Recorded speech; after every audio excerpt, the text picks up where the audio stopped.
I, 23-year-old female, dropped out of my sister-in-law's 22-year-old female wedding 2 days ago. Some background. I am currently 15 weeks pregnant with my first child and considered high risk because of my medical history. Before anyone asks, my husband, 26-year-old male, suggested this in the first place and fully supports my decision. My sister-in-law has always been very spoiled. She got a new car for her 16th birthday, didn't pay most of her bills in college, and is currently living rent and responsibility-free, no chores, bills, or even taking care of her own pets with her fiancé in her grandmother's house. She's even told people all she has to do is ask her grandmother for something or to pay her way, and it'll be done that instant. It is also important to add that she was in my wedding last year. Current situation? She never officially asked me or the other girls' women if we want to be bridesmaids. She just added us to a group chat, and that was that. Ever since, she has been a bit of a bridezilla.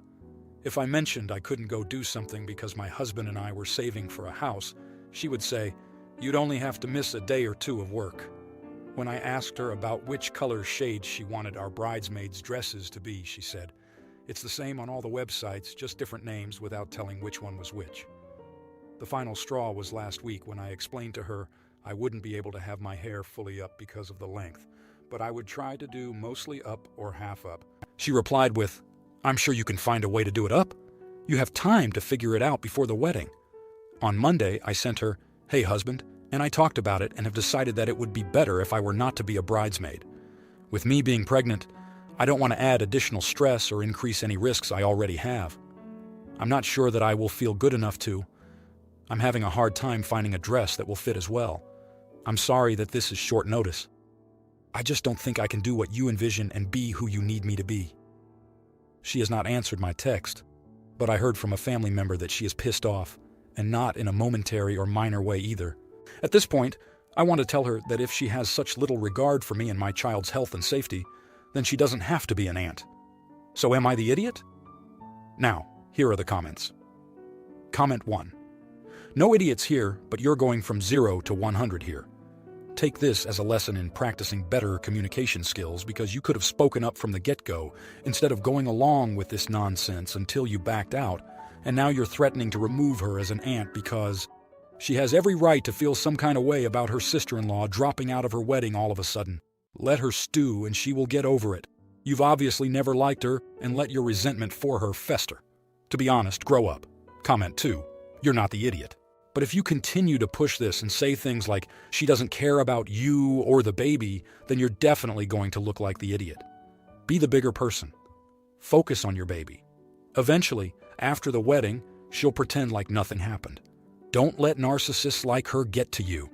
They're definitely not worried about what they did and asking people if they're the idiot. Get my drift? Comment 3. Thank you for the support and explanations for your rationale, everyone. A few of you suggested I leave the situation as it is, which I was already planning to do so. I just genuinely wanted to know if I should have said something sooner or just stuck it out. No, I am not actually going to tell her she doesn't have to be an aunt. It was how I felt in the moment. That's it. Thanks again. Now, for the next story. My mom divorced in her early 40s from my dad. Surprisingly, she met someone new who makes her happy. They quickly married, and he has been in my daughter's life since the age of 1 and has been calling him Grandpa since then. She is now 3. The other day, my husband says he would like her to stop calling him that because he's not her grandpa. She's old enough to understand, so we need to correct her. Background. My stepdad is very involved in her life, plays with her, takes her to the park, and helps my mom babysit. She adores him. I video call my mom weekly, and she looks forward to seeing him. I'd say he's more involved than my birth dad, who she also calls Grandpa.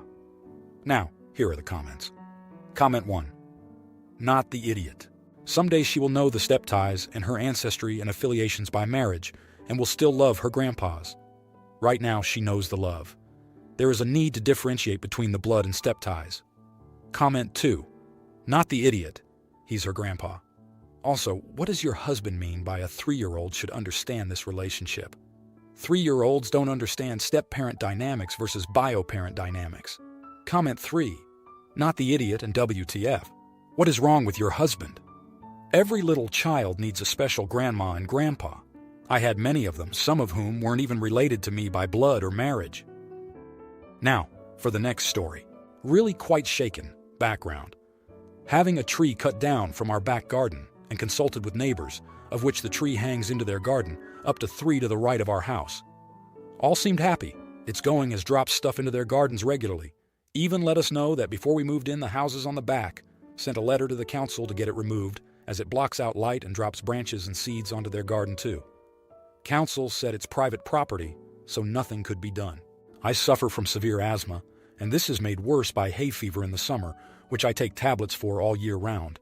But I still get really quite bad symptoms in the heat of the summer, making it unbearable to spend time in my own garden. This tree carries the worst type of pollen that I am allergic to, and it's also now slightly over the boundary, meaning a new fence would be impossible. Today, 2 neighbors from the street behind, not even the street we live on, ask us to stop cutting it down so they can try and get a tree preservation order on it and consult about it. I explain it's private land and we asked properties were told about where the tree hangs. All were happy for it to go. She said it gives her shade. I said she could buy a parasol. She said we were selfish for getting rid of a tree that causes at least 4 other neighboring properties a nuisance because a parasol would get too hot for her. Her, I assume, mother then joined, proceeded to walk onto our property and proceeded to take photos of the tree. I had to raise my voice and ask a second time for her to get off our property for her to leave. There is no tree preservation order on the property, and it's not in a conservation area. Am I the idiot for just wanting to be able to enjoy my own garden? Now, here are the comments. Comment 1. An update. The guys who have felled the tree reported that there was a large amount of fibers at the part that splits for the 2 main branches, and that it would have been very likely over the winter that they would have gotten wet, frozen, and then damaged the structural integrity, meaning at high risk of falling onto neighboring properties. They've also said, given where the canopy reaches to, it's likely the root system was very close to the foundations of our house and would have been a very big problem very soon. Comment 2. Not the idiot. Your garden, your tree, your property. No TPO in place. You have every right to remove it if you see fit. As the tree removal is already underway, there is nothing she can do. If she wants shade, she can plant her own tree and use a parasol until it is big enough to provide it. If she comes onto your property again, call the police and report her for trespassing. Comment 3. I have the biggest tree in 5 blocks in my front yard. It is gone. Next Wednesday, as it has been killed by Palo Verde beetles and is the wrong kind of tree for Phoenix. It is a bit juicy that the neighbor next to us is losing all their parking shades, but that is their problem. In their yard, not mine. Now for the next story. Background. I've worked at this school for a few years. They hire a person as an aide. We have a little bit of unpleasant history from a school I work at previously. We also live in the same neighborhood. She has 3 children that are not special needs but are needy that she enrolled in our school. She got fired for non-compliance of an individualized education program, IEP. Now she wants me to drive her 3 children to and from school every day. It wouldn't be much out of my way, but I worry that I would lose my prep time because of how needy her children are. Am I the idiot for not wanting to be responsible for 3 extra children before and after work? Now, here are the comments. Comment 1. In my state, this is actually illegal. You could check with the school on that. Both driving them and supervising them in your classroom are liability issues. All you really need to do, though, is to tell her no. This is an unreasonable request, and she needs to organize her own life. Not the idiot. Comment 2. Not the idiot. This is a huge ask, and she's a former coworker, not a friend. And apparently there have been some issues already. How will she react when you go in late or need to run errands after school or your kids have their own activities? Let her figure out another plan. Comment 3. Not the idiot. Your time. Use it how you want. This person sounds like they will be very willing to exploit you, so keep some distance. No need to inherit her stress and hectic scheduling. But info. Did she offer any kind of compensation for your time? And what's an IEP? Now for the next story. My mom left our life 10 years ago. Since then, my dad, 41 years old, has been raising me, a 16-year-old female, as a single parent. I love him so much, and I appreciate him for everything he has done for me. However, there is one thing that really bothers me. He sleeps with a lot of women. He is a very attractive man and has always been popular with women. He has had a few girlfriends from time to time, but none of them lasted very long. Besides that, he goes out on dates quite often, and I suspect he may have a casual sexual partner as well. He is careful not to bring his partners home when I'm there, but there have been a few times when I have walked in on them. Those were mistakes, and he apologized for them. I should also mention that he has never neglected me for any woman. Now, you may say that I have no right to be bothered, but it is very difficult for me to feel otherwise. It is especially hard because my friends often talk about it. They call my dad a DILF, and I don't like it. They don't mean to bully me, it's just a joke, but it bothers me. 2 days ago, I left my laptop open in the living room and went to the kitchen. My WhatsApp group chat with my friends was on the screen. My dad is not the type of person to read my messages or invade my privacy, but his eyes caught the message. I'd rather *CK the DILF. When I returned to the living room, he was looking at it. I didn't say anything, and he didn't ask. During dinner, he asked me how things were with my friends, and I replied, "Do you mean the message?" When he said yes, I told him that all my friends know he is good with women, and that DILF is a joke regarding that. He wasn't surprised or angry, but he said, "Maybe you should have more appropriate conversations." In response, I told him, "Well, maybe you should sleep with fewer women so that girls don't see you as a DILF." He got angry and stated that his private life was none of my business. I then told him, "Your private life is not very private." After that, he sent me to my room. I know that maybe I should have chosen my words better, but it's hard for me to say anything else when he brings it up. He's a single man and free to live however he wants, but his choices affect me too. I'm considering apologizing for what I said, but it won't change the fact that I feel uncomfortable. Am I the idiot? Now, for the next story. My wife wants to be an influencer on TikTok and YouTube. She has been creating mommy content and content about her day-to-day life. When she told me this is something she wanted to do, I didn't have a problem with. I only said that I don't want our children, 4-year-old male, 2-year-old female, in any of her content. I didn't monitor her channel because it didn't really seem necessary. I recently watched her channel because I thought it'd be cute to see what she does in her day-to-day life.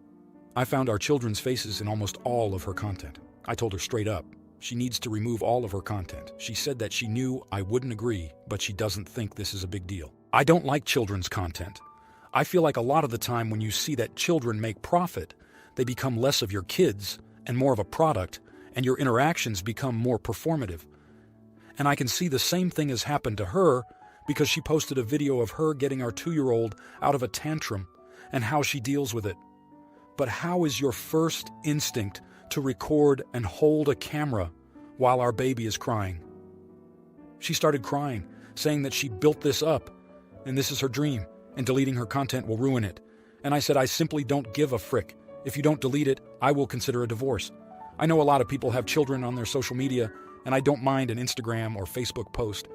But to make videos seems too intimate to share. She told her friends and even hinted on her social media accounts that she has an over-controlling and narcissistic husband that doesn't want her on social media. I am currently being ridiculed by her friends. Am I being over-controlling or narcissistic? Edit. Someone asked what kind of content. The content isn't really harmful, just her feeding them and playing with them. But the two types of videos I have problems with are her recording our children's tantrums, and our 2-year-old still doesn't like clothes. We are trying to get her to wear them more, but our house can be hot, so she is in diapers a lot. I don't like the videos of our daughter in her diapers. Now, here are the comments. Comment 1.